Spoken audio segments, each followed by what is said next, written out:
This weekend gamers were allowed to get their hands on the latest Marvel's Avengers PS4, where I was able to get an excellent hands-on preview. Those who pre-ordered the game were able to play last week, however this week made the beta available for all on PS4 and PC. Marvel's Avengers is an upcoming action game from Square Enix and Crystal Dynamics based on the comics and movies. Following a tragic event known as A-Day, which sees the apparent loss of Captain America and that is blamed on the Avengers themselves, the group of heroes is outlawed, as are superpowers in general. Subsequently, the Avengers go their separate ways, but a young superfan named Kamala knows that they are innocent and makes it her mission to reunite the group of heroes. As the game opens, the action kicks off almost right away as we take control of Thor, who is busy helping to rescue civilians after the A-Day event. It is soon apparent that terrorist forces are set to target the heroes and Thor has to battle a few waves of enemies. The action for Thor is very beat 'em up, and the use of powerful light and heavy attacks easily dispatches enemies. As well as being able to fly around, another cool feature is being able to throw Mjolnir. The legendary hammer can be launched to quickly cut down multiple enemies, or it can be smashed into the ground when enough special move meter has been earned. Each hero has their own unique, special moves, and these are awesome. For example, Hulk can utilize the powerful thunderclap to quickly rid himself of a large group of enemies. Following Thor, the action shifts to an air-based battle across the Golden Gate Bridge with Iron Man. This has you trying to shoot down enemies in a quick dash across the bridge. There is also a ground battle where Iron Man's other weapons can be used. Alternating between aerial and ground-based attacks is the best approach here, as Iron Man is flanked from all around. To be honest, I didn't enjoy Thor and Iron Man as much as I thought I would, but when playing as Hulk, Captain America and Black Widow, the game is really satisfying. As Captain America, I played an amazing battle on the Chimera. With Cap, the combat is very familiar and feels a lot like the Arkham games, although not just a rip-off. With the circle button, you can dodge or vault over an enemy and then hit them with a satisfyingly animated combo. Also, blocking an attack with R2 makes a satisfying clang, as enemies are bounced off Roger's vibranium and adamantium shield. The animation in the game is superb and feels very Marvel when you are hit with something powerful and then slide across the floor before jumping straight back in for more. Black Widow's combat is equally as satisfying, and a lengthy fight with Taskmaster is very reminiscent of the excellent boss battles from Marvel's Spider-Man. This first battle is an excellent tutorial and works well, even if it is to serve as the fall of the heroes and wanton destruction all around. Following the intro battle, the game jumps 5 years, where a young Kamala and Bruce Banner are working to reunite the Avengers.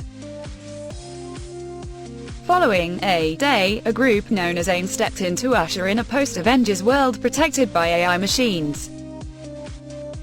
The A-Day event allegedly left a lot of humans with dangerous powers who are now hunted and dubbed inhuman. AIM is secretly an oppressive regime, and Kamala believes that AIM was behind A-Day and sets out to prove it.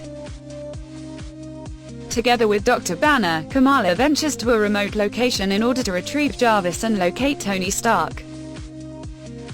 I got to play this massive mission both as the Incredible Hulk and as Kamala and both characters are amazing. Gameplay for Hulk is not as simple as you may think, since he just smashes everything. However, it should be noted that Hulk is not invincible, especially when up against deadly robots with advanced weaponry. Even playing as Hulk, you will still need to dodge and counter in order to survive the game's relentless wave of enemies. Hulk utilizes punching light attacks and smashing heavy attacks, but you will need to time the latter properly so as not to leave yourself open. However, holding R2 can burn some of Hulk's rage meter that will reduce the amount of damage taken. Another excellent feature is Hulk's throwing capabilities. Pressing L2 will rip up chunks of the ground which Hulk can then throw with R2, excellent for dispatching ranged enemies such as peacekeeper snipers.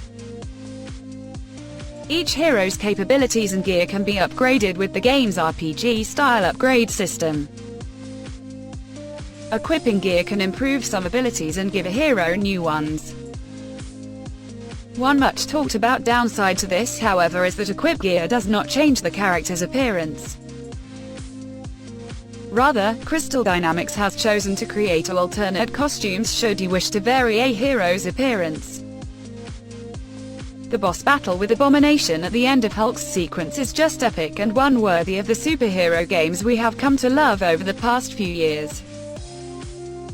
Playing as Kamala is also great fun as her abilities allow her to stretch like Reed Richards from Fantastic Four.